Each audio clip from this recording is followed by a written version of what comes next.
focused on providing comprehensive care for babies aged 0 to 28 days. Chief Medical Officer Dr. Sati Kane explained the program's importance, highlighting the significant decrease in neonatal mortality from 40% in 2010 to 31% in 2019. He expressed optimism about reaching the international standard of 12% by 2030. Dr. Kane also emphasized the program's focus on preconception counseling for mothers, addressing factors impacting neonatal health before pregnancy even begins. It's going to be difficult, or when you are going to do cesarean section for a difficult pregnancy, call the SCBU. I hope that is working, because they have a special care skill to resuscitate the child. And after just one cohort or so, we have improved the neonatal survivor to close to 90. There are some that are 90%. The ceremony, attended by key stakeholders from the health sector and donor partners, celebrated the progress made in reducing maternal and neonatal mortality. Participants expressed satisfaction with government interventions and applauded commitments to saving lives. Representatives from UNICEF and other healthcare organizations acknowledged the 2-year duration of the training, emphasizing the nurses' acquisition of essential skills. They stressed the importance of the nurses carrying their passion and commitment to quality service into their respective hospitals and uphold professional standards. So we can make a change in the outcomes of the babies. How big a change can we make? Well, at the moment, just almost 90% of babies who come to special care baby units survive. And that is really good. That's a tribute to the special care baby units. But there are differences. And I think in one, the best, it is 97%. And in the poorest, it is 82%. The newly certified nurses expressed confidence in their ability to contribute significantly to reducing neonatal mortality, citing the specialized knowledge and skills gained through the program as crucial to improving maternal and child health outcomes nationwide. SLBC News, Aminata Fofana.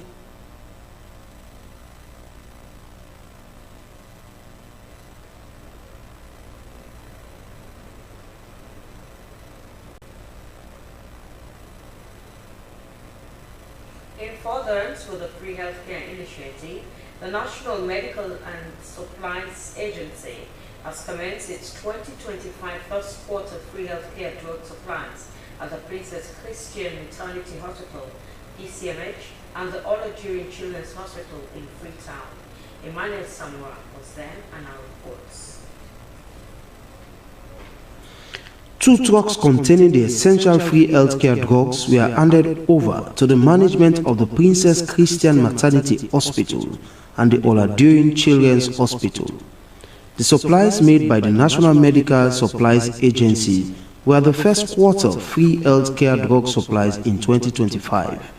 There is a gap, but we are here with the most essential drugs for the beneficiaries. Let's not forget, the beneficiaries are the pregnant women, the lactating mothers, the children under 5, those who survived Ebola or COVID, and also the disabled. You understand? So the drugs will never be enough, but we are trying our best. Whatever we have, we are going to bring them on board for the people or the beneficiaries to have them. The Free Healthcare Initiative, launched in April 2010, was to address high maternal and child mortality rates, providing free healthcare for pregnant women, lactating mothers, and children under 5, and drugs, among others. One of the beneficiaries, Umu Awabari, disclosed that the Free Healthcare Initiative has worked for her because since she and her child were admitted at the Olajuwon Children's Hospital, her child has been treated freely. Okay, 1 block, we begin at 3 times, every certain today or tomorrow with this child. Receiving the supplies, the medical superintendent of the Olajuwon Children's Hospital, Dr. Abubakar Ba, expressed appreciation to the Ministry of Health and its partners for the supply of drugs to their facility, adding that the supply was timely. So it makes our work very, very easy, because we know many times if you have the correct diagnosis you don't implement the correct intervention, being prescribing medication, then there is no work done. So having such supply at this particular time of year is very, very timely. Zainab Mula, a pharmacist at the Princess Christian Maternity Hospital, commended the free healthcare that has helped and continues to help people. She said they would try their best to ensure that the drugs supplied would reach the beneficiaries and be used for their intended purposes. Emmanuel Samora, SLBC.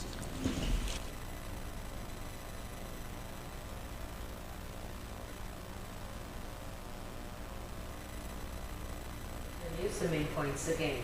After 29 days of fasting during the month of Ramadan, Muslims worldwide have marked the end of Ramadan with Eid prayers. In Sierra Leone, the country's first gentleman, President Julius Maada Bio, joined a cross-section of Muslims at State Lodge for the prayers. On Sunday, the country's religious tolerance was demonstrated while the Sierra Leone Muslim Jamaat in Dallas-Fort Worth was joined by many Christians who left their church services early to support their Muslim neighbors to observe the Eid prayers at the Gallup Convention Center in Dallas, Texas. The event reaffirmed the Sierra Leone Muslim Jamaat's commitment to fostering interfaith harmony, community engagement, and spiritual growth, setting a blueprint for future Eid celebrations in the diaspora. And Wafa Relief, a humanitarian organization based in the United Kingdom, has provided much-needed borehole water facilities to the Masori community and Anzaru Islamic School in the Rokel community. The initiative aims to provide and improve access to clean and safe drinking water for residents and students in those areas. Well, that's all we have for now in this edition of News Hour. Thanks for joining us. My name is Dr. Zaira Kamar. Good night.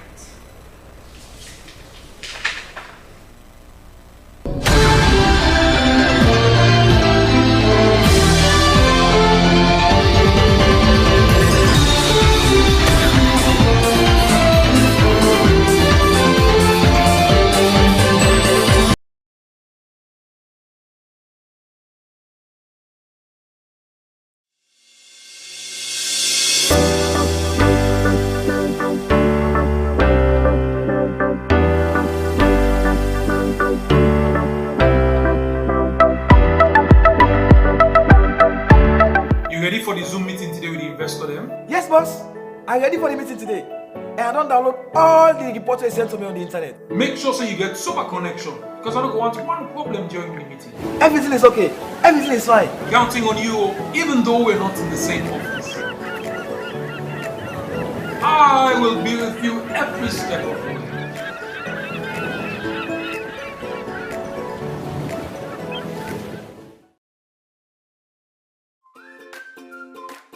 As mama, I always want waiting best for me picking them, especially when it comes for waiting them for eat and drink. Now this make I always they choose Sierra juice because they make come from with local foods them and nutritious and it gets less sugar than the other drinks them. Not to me say so. We lab test show say Sierra juice gets 50% less sugar than the other drinks them na the market. Because we mama they know waiting best for we picking them, now you make we always they choose Sierra juice. Sierra juice, a nutritious, a healthy, and a sweet. Sierra juice, not the taste of Salome.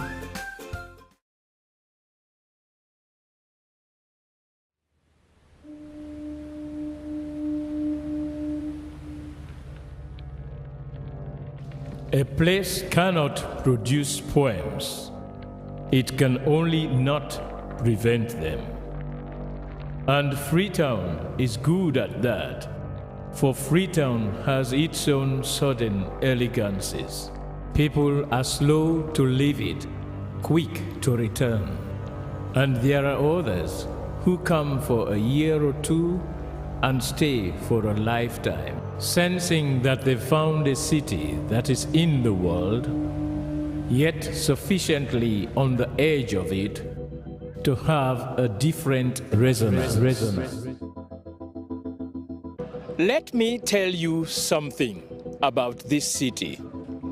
All of us We're all just passing through, and we've all been here forever. Those who came, those who stayed, those who never returned. Tides turn, seasons change, we've waited and we've watched. But we've always been here. We've always listened, because there is a different resonance here. It comes from the river, and the land, and the sky. It's our place, all of us. This city belongs to everyone. And you know when it's your time. And it's our time. Listen, we are Freetown. The golden rules of Freetown. Don't pretend you're something that you're not. Don't go thinking you're better than anyone else. Or that anyone else is better than you. Don't shout about it. Get on with it. We are Freetown. Freetown. Freetown. Yeah. We found our voice again. I'm from India and Freetown. I'm from China and Freetown. I'm from the UK and Freetown. I am from Nigeria and Freetown. I am from home and Freetown. This city belongs to everyone. The fishermen, the taxi driver, the barber, the drummers, the dancers. All of us. All of us. Everybody. We are Freetown. The past is ours. The future is ours.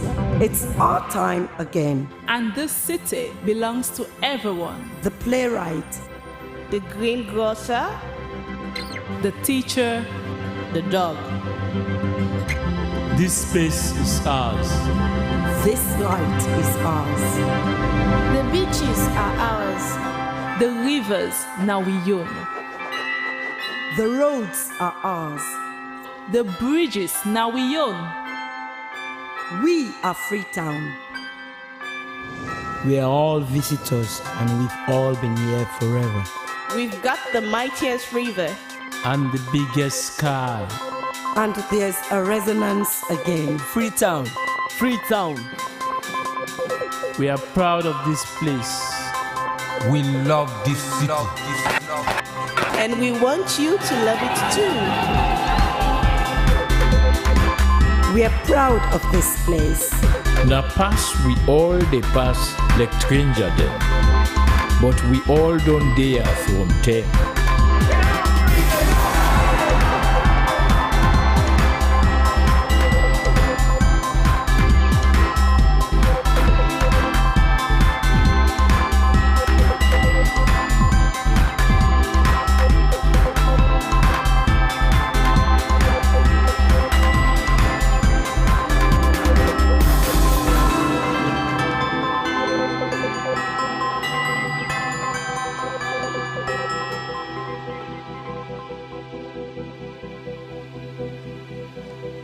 Come here, and you'll feel it, that end of the line sense of freedom. Say yes to Freetown. Say yes to freedom.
if you wanna get your bonga fish, you better take a walk to the water side.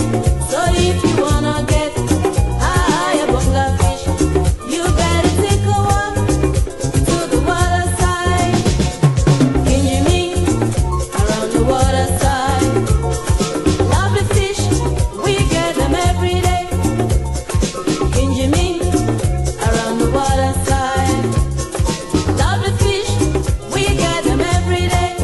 So if you wanna get a bonga fish, you better take a walk to the water side. So if you wanna get a bonga fish, you better take a walk to the water side.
Today is a Tuesday, the 1st of April 2025, and it is a pleasant morning and a warm welcome to your program Good Morning Sierra Leone, the program that always starts your day.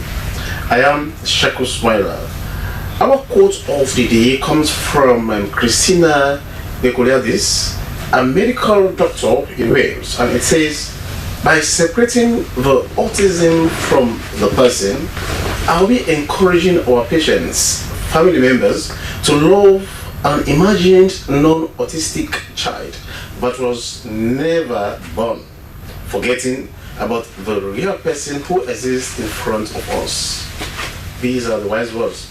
Now, coming up in this edition of the program Good Morning Sierra Leone, governments of Sierra Leone and Guinea set up joint technical committee for younger border settlements. Also in this edition of the program, the country's anti-graft agency, the ACC, speaks on asset declaration mandate for public officials.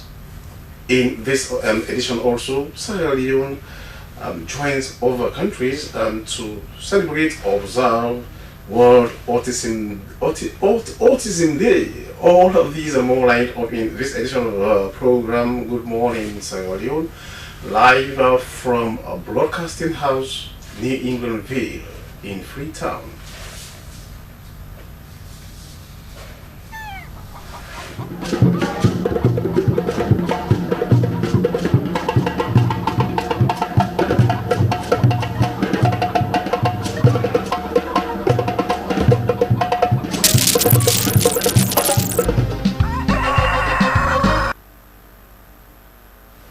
We are back, and the program you're still watching is Good Morning Sierra Leone, being the first edition in the month of April 2025, as today is the first day in this holy month of Lent. Well, congratulations to our Muslim brothers and sisters as you ended the holy month of Ramadan on Sunday, and so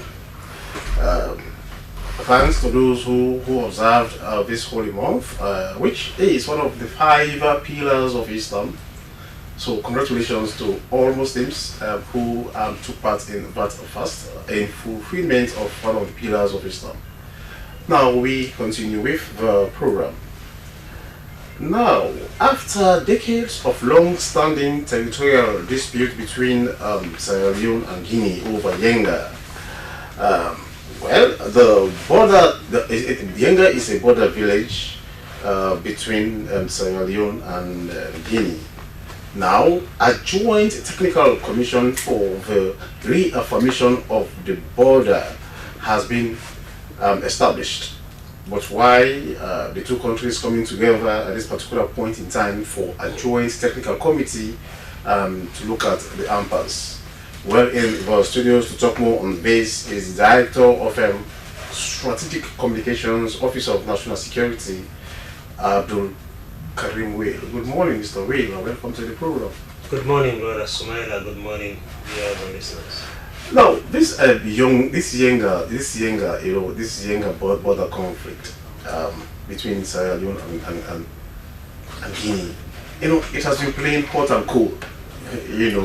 At some point, well, successive governments have made efforts to settle this impasse. But it seems as though, this hot and cold thing, continues. Now, with the formation of this joint technical committee to look at the issue, what do you expect of this joint technical committee? Well, broadly, we expect to have a permanent settlement to this impasse.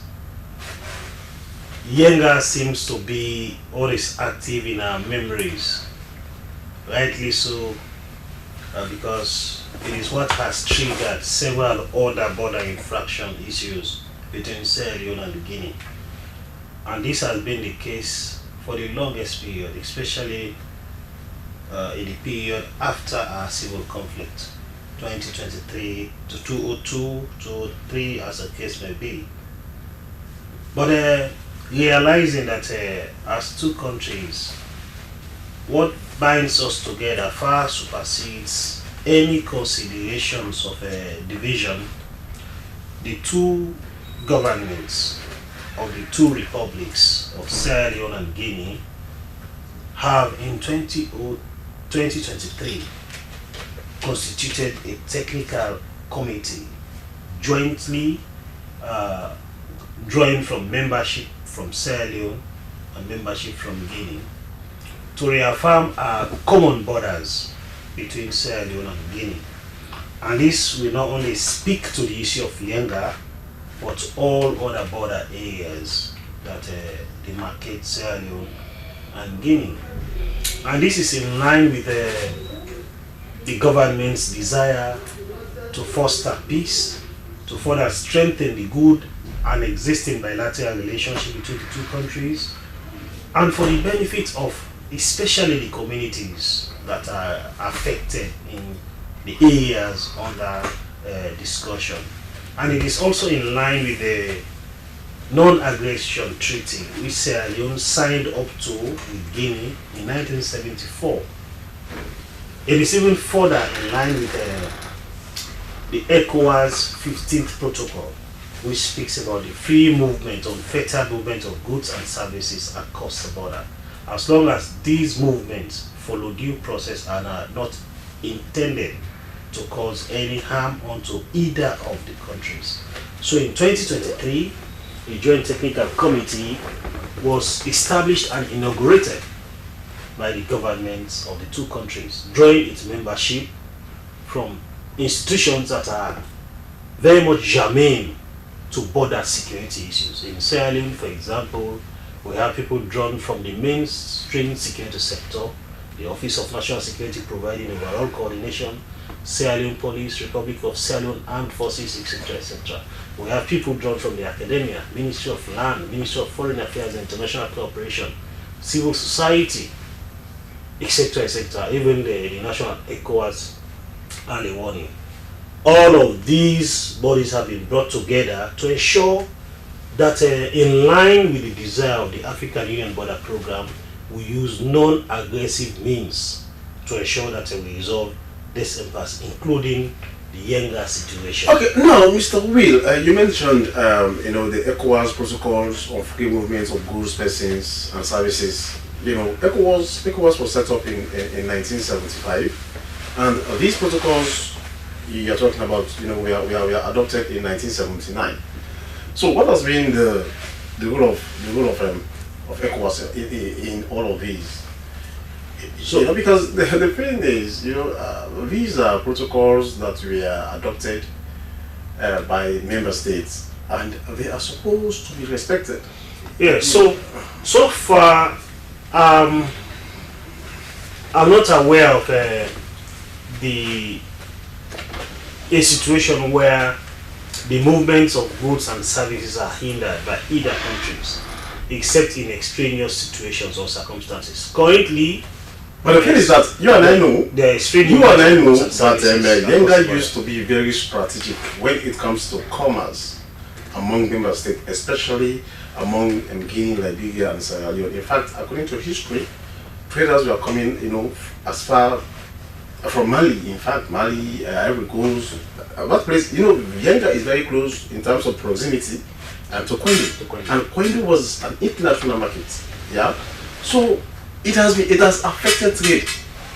So there is no way you can say what is happening in Yenga. I agree with you. But the demise of the Kwendu international market is not as a result of the situation in Yenga. No, but let us face it. Has gone moribund even before we had the Yenga situation. No, wait. Let us face it. Now, there is no way you can divorce, the demise of the Kwendu kind of international trade to that of Yenga in terms of proximity. If you look, I've been to that place several times. I know the terrain. I know the geography of that place. So there is no way you can divorce that. It is affecting trade. It is affecting the Kwendu international market. That is just the fact. So, I agree with you that resolving Yenga and any other situation would be to the benefit of both countries. Even the revival of the Kwendu international market, which used to be a viable commercial trade or commercial center across the whole of West African sub-region. But you mentioned the role of ECOWAS in all of this. Yeah. Remember, I spoke about AU. When issues of this nature come up, we begin from the least organization, least in terms of its volume. We started with MRE, the Mano River Union, comprising Sierra Leone, Liberia, Guinea, and now Ivory Coast. And then the ECOWAS, which is bigger than MRU, and then the African Union. All of these bodies are playing very crucial roles in ensuring that we resolve all of this. So which is why I'm asking, how involved is ECOWAS? Because Guinea is a member state, Sierra Leone is a member state, so in fact Guinea, Sierra Leone, and Liberia, apart from ECOWAS, sub-regional, at the sub-regional level, we are part of the Mano River Union. Of course. Yeah. Now, Guinea, Liberia, Sierra Leone, and Ivory Coast has been added or included. So it means they have a stake. Because it's like this particular Yenga thing is playing hot and cold, like I mentioned earlier. Year in, year out. You just imagine from the days of the late President Kaba, President Kaba came. When in fact it was President Kaba when the Guineans, initially what probably we are told or what happened was that Yenga was supposed to be a buffer zone between Guinea and Liberia, because according to the Guinean authorities then, the RAF was using Yenga to cause havoc in the Nongwa, because just after that river Makuna, on the Guinean side is Nongwa. Yeah. That is the name of the town. Yeah. So the Guineans, argued that RAF was crossing over, causing problem, looting. So there was a need for them to create a buffer zone. Okay, now the war has ended since, and they are still occupying that particular territory. So Yenga, rightly so, is a very, very strategic location. And like you stated, it is located close to the Makuna River, uphill, overlooking Nongowa, after the Makuna River. Yes. During the war period, rightly so, like you mentioned, we had Guinean troops who were helping us to pursue the war, located on Yenga and several other locations. But after the war, there was a kind of a standoff. The Guinean troops refused to go back. And then there were agreements between late President Amatijan Kaba and late President Lansana Conte, to the extent that there was an agreement that was signed between the two heads of states. This agreement has not been fully honored. And the circumstances... No, Mr. Will, let us, you know, for the fact that we are here, let us try to let the people understand. As part of that agreement which was signed, in fact, there was a meeting in Quendu. That meeting was attended by the Prime Minister of Guinea at that time. And at that time, the late man, the Guinean president, that's now Conte, was alive. And it was also attended by President Kawa.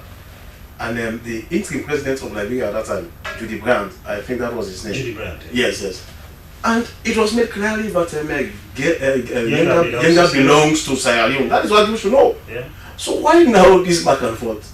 So that's the question. That's the question we are providing answers to. That's the reason why we are having these kinds of engagement, to consider that indeed there are some situations, but I'm optimistic that we will be able to overcome these challenges, which is why all of the organizations, starting from the MRU, ECOWAS, African Union, are playing their parts actively to ensure that we use non-violently, because currently there is a posture that does not speak to good neighborliness. But once these efforts are taken on board, and I'm very much sure, because the committee that has been constituted, the Joint Technical Committee, draws from all walks of life, all of those people in Guinea and Sierra Leone that have a responsibility for the settlement of our common border concerns. And this is being mediated by the African Union. Once this work is completed, I'm sure all of these tensions will become things of the past. Alright, okay, thank you so much. He is Abdul Karim Will, the Director of Strategic Communications, Office of National Security, updating us on the joint committee, technical committee that has been formed by, Guinea and Sierra Leone to look at the younger border ampers. Program Good Morning Sierra Leone continues. Now, let us come to the fight against graft, that is corruption. Now, upholding transparency and accountability among public officials is a fundamental driving force to national development. Hence, the Anti-Corruption Commission declaration strategy introduced for public officials to declare their income, assets, and liabilities with the Commission within 3 months of becoming a public officer. Well, that was a step in the right direction. But then, how things are going, whether public officials are complying or not, or the level of compliance generally. We have here in the studios the Deputy Director of Asset Declaration Unit at the Anti-Corruption Commission, Madam Edita Fofana. Good morning and welcome to the program. Thank you very much. Good morning. Thanks. So, what is the state of affairs insofar as asset declaration is concerned? Well, I would say we're in a good place. When you take into consideration where we're coming from, and at this stage having 90% compliance, I would say we are at a good place. But then getting there has not been an easy task at all. Asset declaration is one of the preventive tools in the fight against corruption. It promotes integrity and accountability, because asking public officials to declare their assets is in itself, a form of commitment to the fight against corruption. And so since 2008, when the 2000 AC Act was revised, the asset declaration regime was with the Commission, and we commenced the declaration. And since then, we've gone through a lot of changes. Basically, in 2008, some of the things we were doing, we have reviewed, and we've been able to, work on them and make the whole process much better, because it is more about improving on the system. So whereas then the Act required all public officials to declare, at this point it's specified, but generally it's for officials in grade 7 upwards, those in elected positions, those appointed by the president, and also those who have financial responsibilities. You may not necessarily fall, for example, in grade 7 in your institution, but you're a procurement officer, or you're an auditor, or you're a finance officer. So those are the categories of people. So what has this done? It has reduced our scope, and it has fostered efficiency and effectiveness in the whole process.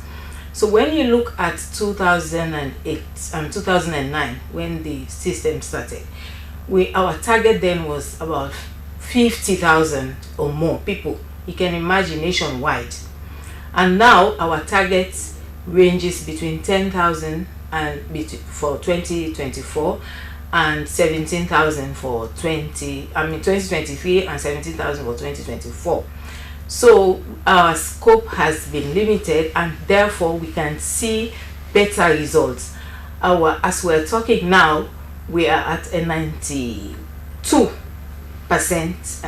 compliance rate, which is huge, which we did not have in the past. We were talking about the highest, say 40 to 50% in the past. But because we have taken all of this into consideration, we have been able to achieve this. Another important thing worth noting is the fact that we have been able to look into the asset declaration from the point of view of how people do their declaration. In the past, it was the paper declarations, which has its own implications. But now, in 2024, we started the 100% online declaration. Mind you, the online declaration was rolled out in 2017, but since 2017 we've been doing it side by side, the online declaration. But then when we got to 2023 and 2024, we took the bold step as a commission and said, you know what, let us go in for online declaration, because the hard copy declaration has its own issues. In fact, the storage is one major issue, the wear and tear of the papers. But once you have this online secured, you can have it forever. So we said, let us take the bold step, which we did. And of course, once we got to that, we encountered a lot of problems, which we were not even aware even existed, because some people will start the declaration process, and then once they face any problems, they'll say, me are not able, I'll go back to my old system. So we said, no, we're not using that anymore. So as a result, we had a lot of problems which we encountered with the platform, so which made the whole system, even though we were able to achieve this, it was really slow. Because what our aim in the first place was to get people to do the asset declaration in their own comfort zones. You can be in your bedroom, you can be out of country and be able to do it. But what we realized is that people encountered a lot of problems, which forced them to come to the commission, which we did not want at all. So that was one of our major problems, because the problem started on even with the registration, in terms of the feedback. So it was a lot of work. Because so what has happened now? What has happened? Because the thing is, you and I know about connectivity is a problem. Yeah. You know. So what has happened? If you say people must, complete their forms using the internet. There are some areas, it is very difficult. Even here in the capital, there are times we have, internet outage. So how has that been addressed? Well, like I said, maybe I mentioned that in a bit when we started. Okay. It has not been an easy ride, I would say. And I also meant internet connectivity is a major problem. But then we always say we have to start somewhere. And like I said, even though we're going with this system, with the internet system, which with all the challenges, we're now having a 90% compliance. So what we did, we put mechanisms in place to be able to support individuals and institutions nationwide. Our regional offices came on board and were able to give support to those people in the regions who would say, we do not have internet access. They will come to the ACC. And of course, the headquarters here, even most of SLBC staff here went to the ACC.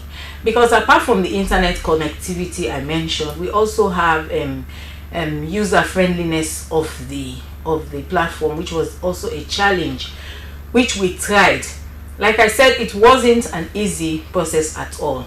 But we've been able to identify those problems. And what have we done to address that going forward? Is we have been looking at possibilities of upgrading the system so that it becomes more user-friendly. So we have been able to get the DSTI, the Government Technology Wing, which has agreed to give us the support so that we work on our asset declaration platform so that it becomes more user-friendly. So that, for example, on the registration stage, our feedback mechanisms, we will be able to tap into social media handles like WhatsApp and SMS for people to be able to register and then get feedback on their login credentials, but more important, the acknowledgement after declaration. Okay. Because most people would say, I wasn't able to get my declaration acknowledgement. So we have that. So those are some of the issues. And the good thing is we have been able to see real-time problems, and we have been able to identify them, and we're now looking at the possibility of addressing them so that going forward the system will become more robust and more encouraging. But we are working on it. Internet connectivity is I would say is a national issue. And we are not going to sit back and say, oh, because we have internet connectivity issues, so we want to hold back on the system. And like I said, and I want to continue pointing out, that even with all of those problems, we have been able to achieve a 91 to 92%.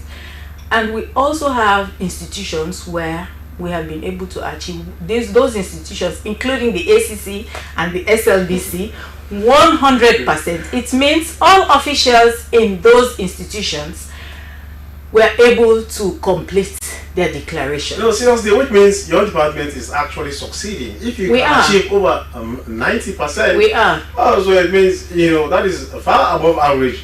So, yes, indeed. Now, but let us know, the thing is, people go and they declare. How do you deal with, you know, persons who are politically exposed?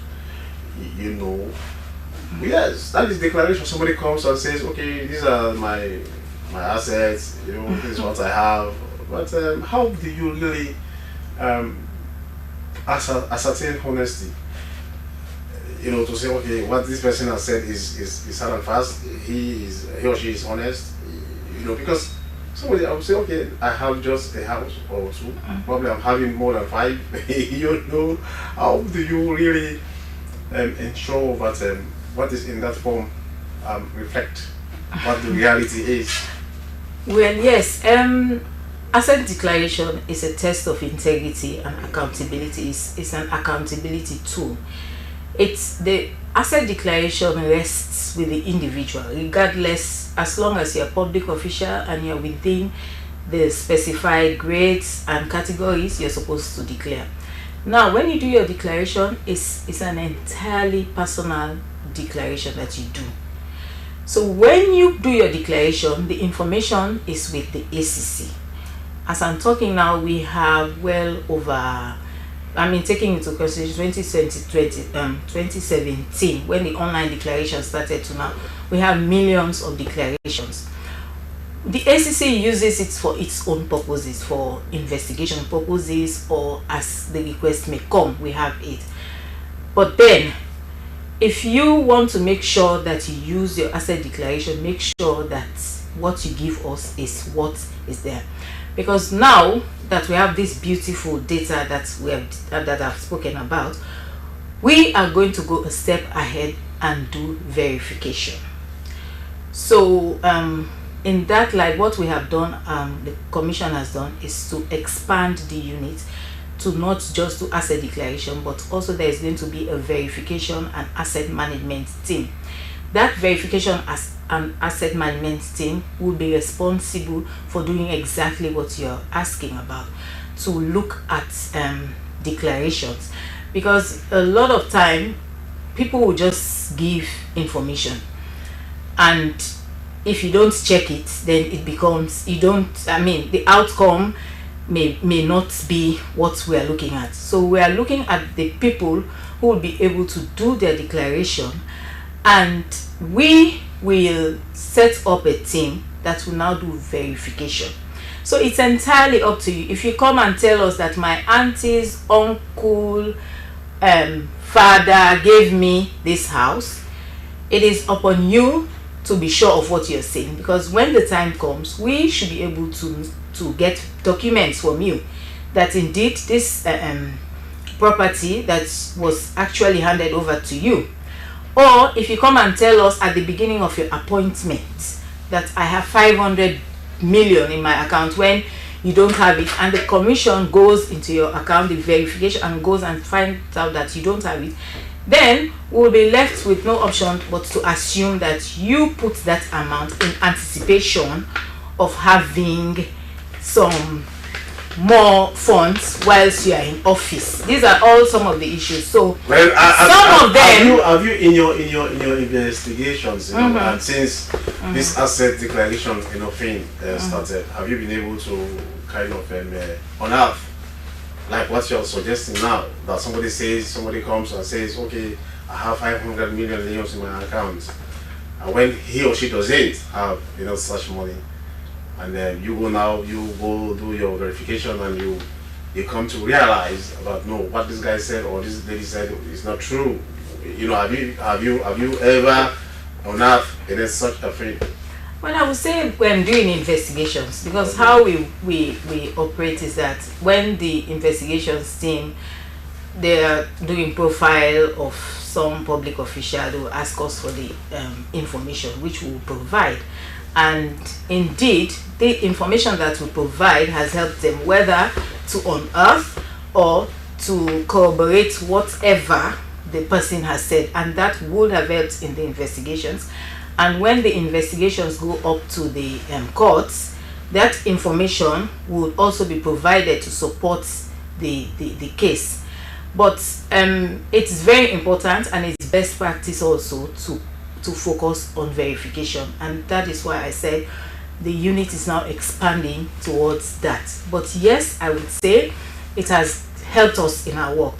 It may not have been public, but it has helped us. So if you see ACC go to the courts and we win some of these cases, these are some of all the supporting documents or supporting the support that the investigation gets from the But then how much have you been able to furnish the public with some of the information you get from people lying on what they have, assets, as the case may be? I don't think you've done much of that, engaging the public on, okay, Mr. X said he came and in his form he said he's having 500,000 leos in his account, and all of a sudden when we went during the verification exercise, we saw a different thing, a different amount.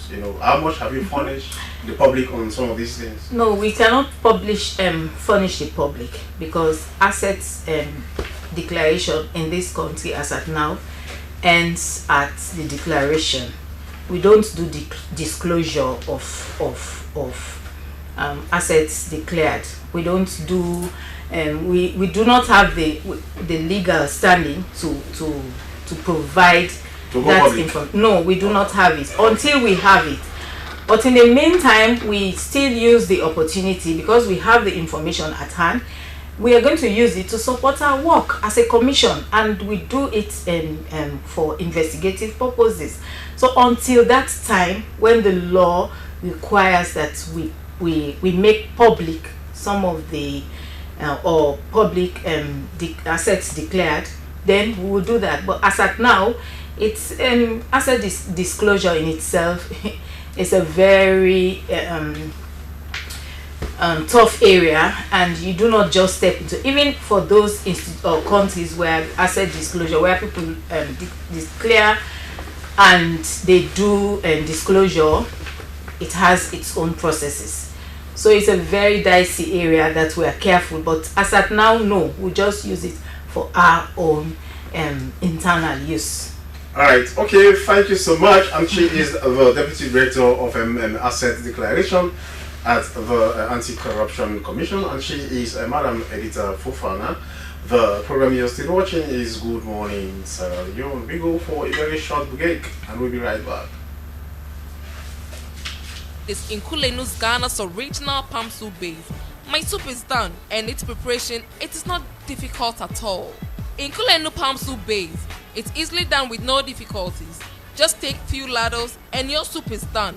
And its flavor, it's amazing.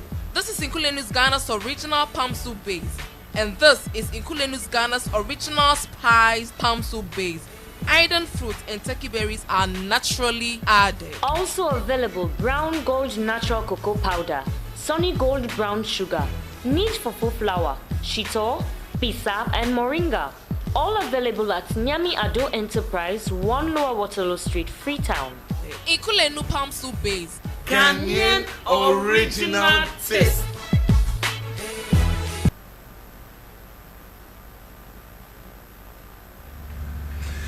We are back, and the program you're still watching is Good Morning Sierra Leone, live from the Sierra Leone Broadcasting Corporation and television, and also for our social media platforms or handles. Now, I still have Abdul Karim Wade from the Office of National Security, and he is the Director of Strategic Communications. Now, a joint technical committee to resolve the younger ambers.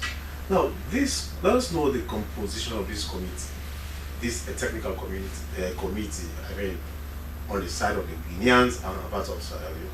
Okay.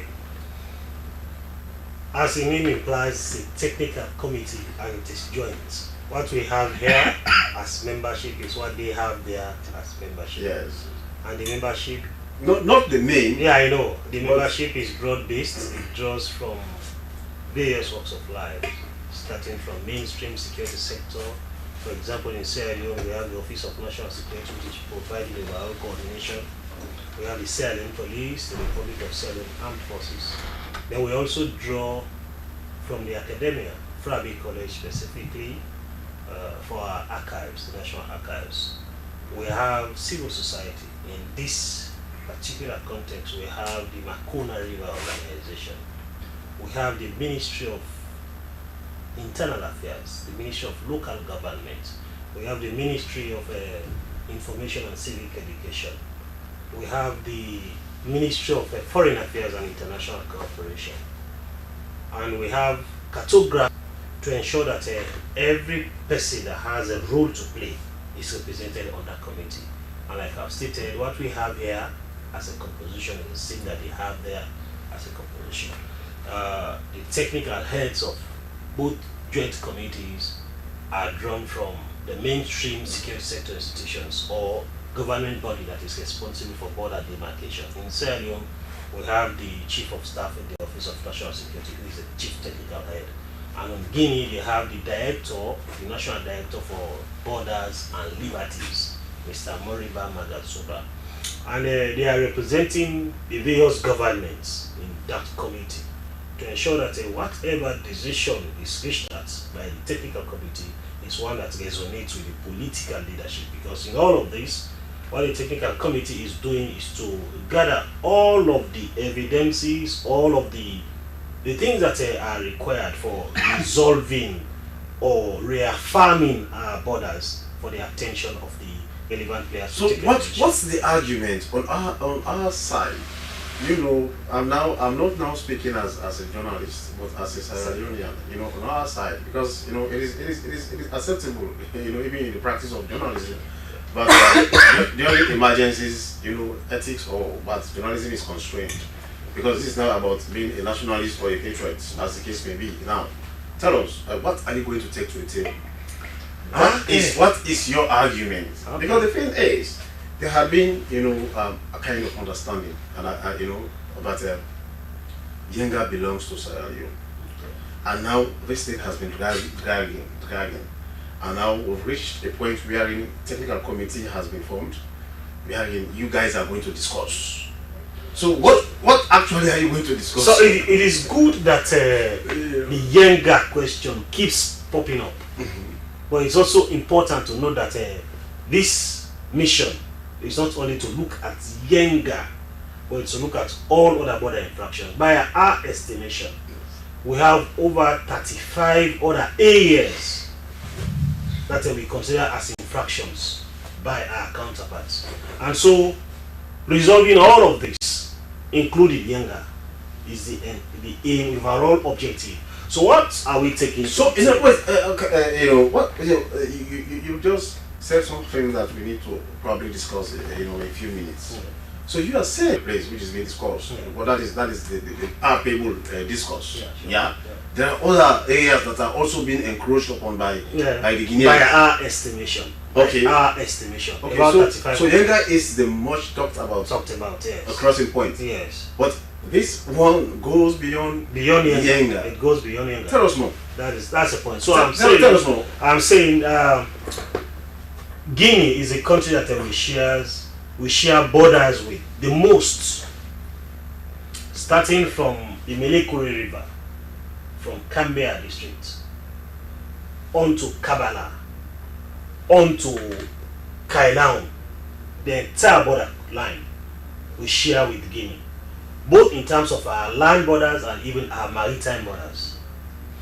And in some cases, we have the opinion that there is encroachment on our land, on our territory by our counterparts. At some other level, they also harbor the view that we are encroaching upon their land. So in order to resolve all of these concerns, realization that Sierra Leone and Guinea are one and almost the same people. We are related by cultural affinities. Intermarriages of the highest order have taken place. Trade relations, culture, and what have you. Even to the extent that the names that we have in Sierra Leone are the same names that are existing in Guinea. The spellings might not be the same, but we do a lot of things together. So, in order to resolve any future misunderstanding or conflict, we need to use this opportunity to resolve all of these issues. But as to the question, what do we bring to the table? Each country has their own explanation as to why they are laying claims to what. And so, recently, this Joint Technical Committee met in Kailaun. After members of the committee had been requested to collect documents internally, and in some cases, even collect documents from the representatives of our former colonial masters who are in country. These documents, ranging from administrative documents, legal documents, to cartographic documents, were brought to Kailaun and consolidated and analyzed alongside the three themes that I've just mentioned: legal, cartographic, and administrative. Whether there are minutes of meetings that have been held over the period, whether there are treaties that we have signed up to as countries. In the colonial era, there were several treaties that Sierra Leone and Guinea signed up to. We had the 1895 treaty that speaks to all border situations between Sierra Leone and Guinea, that describes in physical terms where the positioning of the borders are from the Melekule River onto the Beni River, ranging from the north, northeast, onto the far east of Sierra Leone. This treaty speaks generally to all of the border concerns across Sierra Leone. But in 1913, another treaty was signed up between Britain and France relating to the ownership of the Makona River, where the Yenga question is. And that treaty spells out clearly what obtains, what should obtain, who owns what, and who does not own what. So who owns what? Who owns what? Because that is where that is where the problem lies. I'll refer the point. Now there was a time, there was a British general here. I don't know if General David something also. He was the British general here. You know, he was having some problem with his legs also. There was a time there was a bitter argument between the Guinean authorities, the Shulias, on that particular border with this British general who was there. In fact, he was brigadier. Yes, I can remember vividly. There was this bitter argument. In fact, prior to the Koino meeting, that meeting we were talking about, the 2004 meeting. Yes, the meeting where the former Guinean Prime Minister the interim president of Liberia, and our own president, the late President Kaba, you know, prior to that meeting, there was a visit to the border crossing point, and this British general was there. At that time, the Minister of Internal Affairs here was George Banda Thomas, yeah. And the Chief of Defense Staff was Brigadier General Buma. You know, you understand? Yeah. These guys were arguing bitterly that Yenga belongs to them. Yes, and there was this argument that broke out between the Guineans and that British general. Old maps, very old maps were brought, you know, and so it's like the Guineans are saying, okay, the Yenga belongs to Sierra Leone, but they are having an agenda. That one has to be established. So when you are going to the table, the reason I ask, what are you going to take to the table? So we are taking to the table documents to prove that XYZ belongs to Sierra Leone, or XYZ does not belong to Guinea, it belongs to Sierra Leone. Or Guinea would bring onto the table that XYZ belong to Guinea. In the Kenema meeting, we brought all of those documents, consolidated them, did analysis. Some of the documents, we actually shelved them aside because of non-verification. I mean, the borders that we are talking about were not drawn by the two countries, by the current authorities. They were drawn rather by our colonial masters. And some of the border demarcations, the physical demarcations, were actually done by identifying natural kinds of boundaries, trees, rivers, or even villages or towns. With the progression of time, some of these natural demarcations have effaced.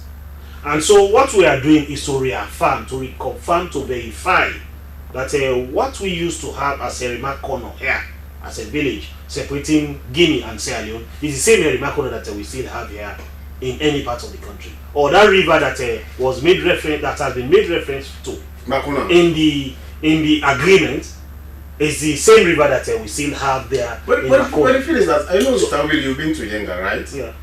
Well, looking at the Yenga, you know, the topography of Yenga, it seems, you know, that place is naturally demarcated. You can see the river, and you see Nongoa on the other side, the Guinean side, and you see Yenga, you know, on our own side. So you spoke about natural demarcation, right? Yes. So where is this argument? So we are arguing that Yenga belongs to Sierra Leone, and in the 2004 agreement signed up by Guinea and Sierra Leone, it's clearly spelled out that Yenga belongs to Sierra Leone. But after that declaration, we must concede there was a kind of a lull in terms of establishing a presence in Yenga town itself. And so with time, we saw build-ups from the GAF personnel up to the extent that they now came over to reconstruct. Have you been able to ask, you know, why the Guineans reneged on that agreement? You know, because that is they've reneged. Severally, those are the questions that we are asking, and we continue to ask until we find a common solution. I refer you to the 1913 treaty. It can be googled, it's online. Articles 3, 5, and 8 specifically speak to the Yenga question, speak to the Makona River question. The Makona River is a very finely located river that has a lot of economic activities ongoing: fishing, navigation, sea transportation, and what have you. In the article, in the treaty that was signed, in one of the articles, it states that while the Makona River belongs to the territory of France, however, both Sierra Leone and Guinea can do any activity on the river unhindered: sea transportation, fishing, and what have you. However, if either of the countries want to do any hydrological development on the river, it has to be a bilateral agreement between the two countries. And so it was, the article is specifically speaking to the ownership of the Makona River and not the Yenga Bay. But then don't you think that is what has been misunderstood to mean that Yenga belongs to Guinea? So it shouldn't be misunderstood, because The Makona River, like you mentioned, seems to be the natural boundary. Nongoa is located immediately after the river, on the other end. And I mean, Yenga is located 3 miles off from the river. Unlike Nongoa, which is located almost at the as it crosses the river, because standing by the river, you can see houses.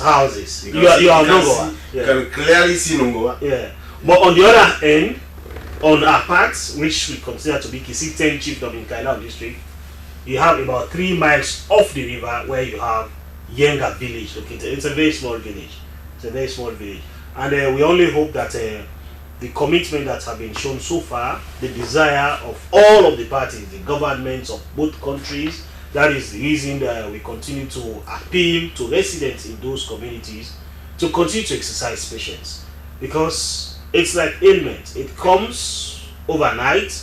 It takes a lot of other days to be able to heal up completely. Okay. Efforts have been made, and these efforts are going to be sustainable. To the extent that in the meeting that we had in Thailand, we proffered several recommendations. One, to continue documentary research in our international archives in France, in Senegal, for Guinea particularly, and even in the Great Britain, United Kingdom. And also to continue to engage with the communities by establishing the joint border security and confidence building units, so that that peaceful coexistence that has been existing among the residents of the two communities will continue to exist.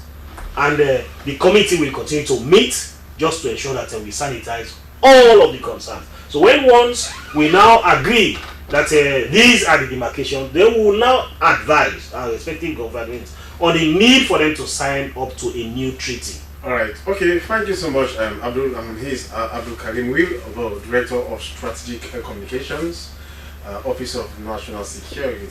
We still have in the studios, Madam Editor Fona, the Deputy Director of Asset Declaration Unit at the country's anti-graft agency, the Anti-Corruption Commission. Now, 2025. I know, but have you already started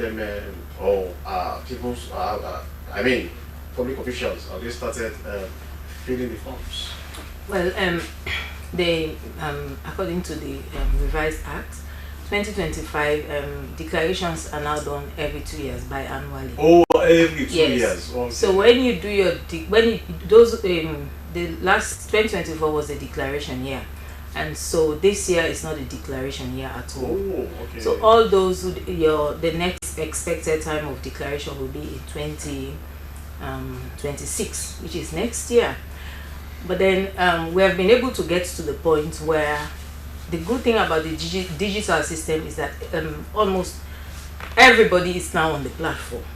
So 2026 should be a walkover, especially if we are able to review the platform. If we are able to upgrade, I would say, make it more user-friendly, get more people. So people now have a system whereby they can just come and upgrade what they already have. They don't have to do registration. So if you've got additional, assets. Well, yes, you can add. Yes, you can. If your finances have increased, okay, you can indicate that. If again you haven't had any additions, it can remain as it is. But you have to upgrade it that this is the new declaration. Or if you also sold some assets. Yes. But then I really want to state out to the public that the asset declaration where we are is, like in the beginning I said, is a good place, because like I stated earlier, we now have over 60 MDAs where everybody has done their declaration. But then in the asset declaration regime of itself in the country, when you compare it to the sub-region, what they are doing and what we're way far ahead. I mean, to get to a 90% is worth commending. I think your unit should be rewarded. Yes, we should be. And so the reward that has been given is that the unit is going to be upgraded to a department, whole department, with all additional work of verification and asset management. Just this weekend I read on one of the tabloids, Liberia Investigator, it's called, that in Liberia the asset declaration compliance is 26.5. Wow. Yeah, just a few years ago, Gambia came to study the asset declaration regime of the ACC. In fact, in Liberia, that reminds me, in Liberia, some few months ago, the president issued a kind of warning. Yes, to public officials. Yes, to say if probably, there was a timeline given that if their assets were not declared, he was going to sack them. Yes, definitely. Because asset declaration, to make it more robust, it has to come with penalties. So even with the ACC, we used the whole year last year, to cajole people to do, which we are not supposed to do. So just 2 weeks ago, we've been able to send out administrative notices for those people. Because if you look at our current statistics, we have 92%. So which means we have 8% of people who have not done their declaration. This could include people who have died. We need to upgrade that information. But for those people who have not complied, we've sent out administrative. We asked the heads of institutions to withhold salaries because we have done the first part, which is to notify them that you defaulted. Please make sure you do your declaration, and we've done all of that. Now we are at the step where we've sent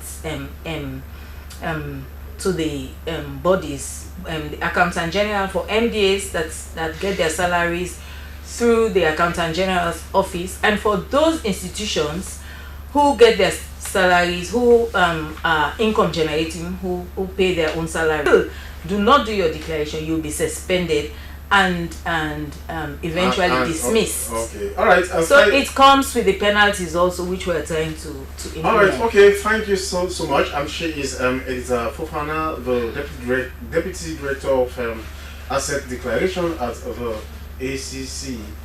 Now, let me go through the dailies. As you know, every day there are newspapers that come out, but then we select few. But then let me just inform or remind all of us that views expressed in these newspapers do not in any way reflect the views of the Sierra Leone Broadcasting Corporation, as we are merely reviewing the papers. Now, I start with the independent newspaper, which says Health Minister receives first Mpox vaccine. That is what this story is saying here, as you can see. And also here in the independent newspaper Observer, this one says NRA boss advances gender responsive tax policies.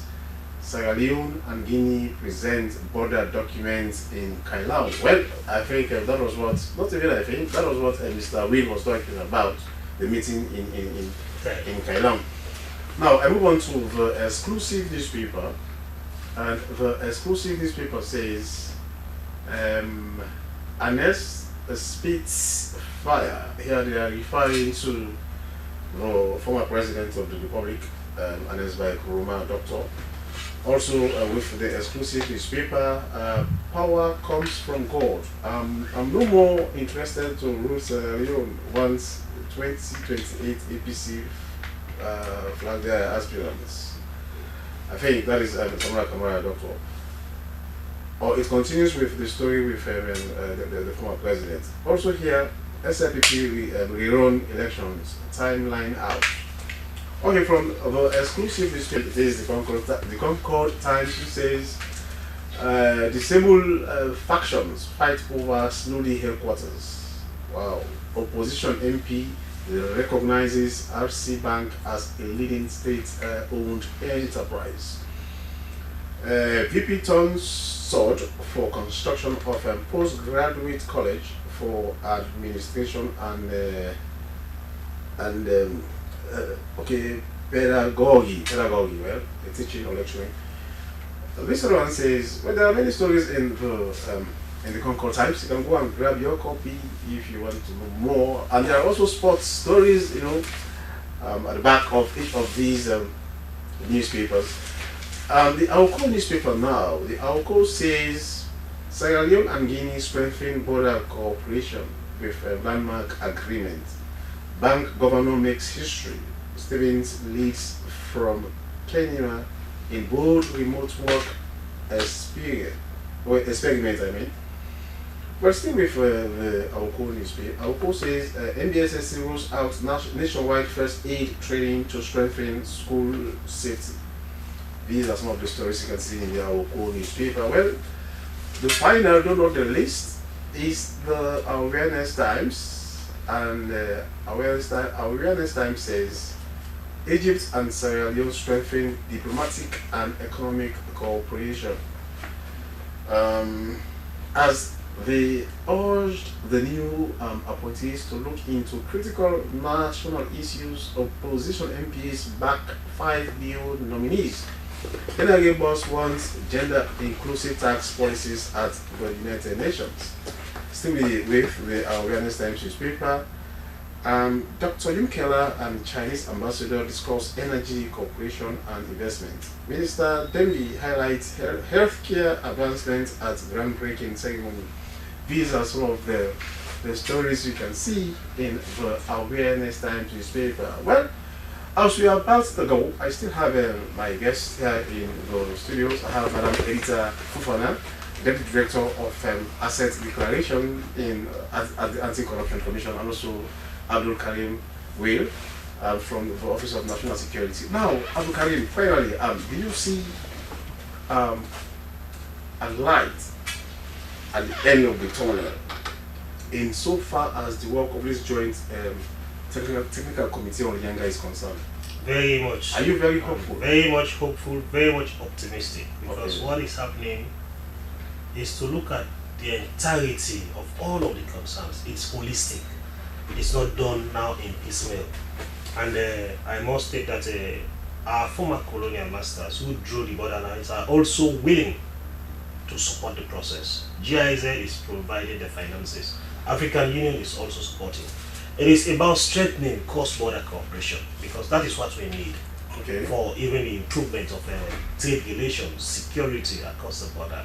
If we have a lot of income for each of the countries involved. All right, okay, thank you. In terms of compliance, it's a pointer to us winning, and we want to continue. But then what I didn't mention earlier is that for those MDAs that have been 100% compliant, in public service, it's also good to commend people when they do well. We've been able to send letters of congratulations to those MDAs, and I'm sure SLBC of congratulations to those MDAs, and I'm sure SLBC has received their own letter to acknowledge the fact that you've been able to achieve a 100% compliance. All right, We don't always want to point to the bad things. Sometimes when the good things come out, let us comment and let the public know that we continue. Kudos to the SLBC for having, complied. Yes. They say, the list. It has been good morning, Sierra Leone, which came to you live from the Sierra Leone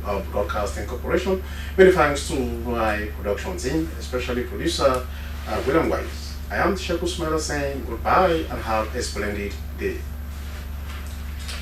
As a mother of the house, whenever I want to prepare palm soup, there's no need pounding palm fruit. All I need is Nkulenu's Ghana's original palm soup base. My soup is done, and its preparation, it is not difficult at all. Nkulenu palm soup base, it's easily done with no difficulties. Just take few ladles and your soup is done. And its flavor, it's amazing. It's Nkulenu's Ghana's original palm soup base. And this is Nkulenu's Ghana's original spice palm soup base. Iron fruit and turkey berries are naturally added. Also available brown gold natural cocoa powder, sunny gold brown sugar, meat fufu flour, shito, pisa, and moringa. All available at Nyami Ado Enterprise, 1 Lower Waterloo Street, Freetown. Nkulenu palm soup base. Ghanaian original taste.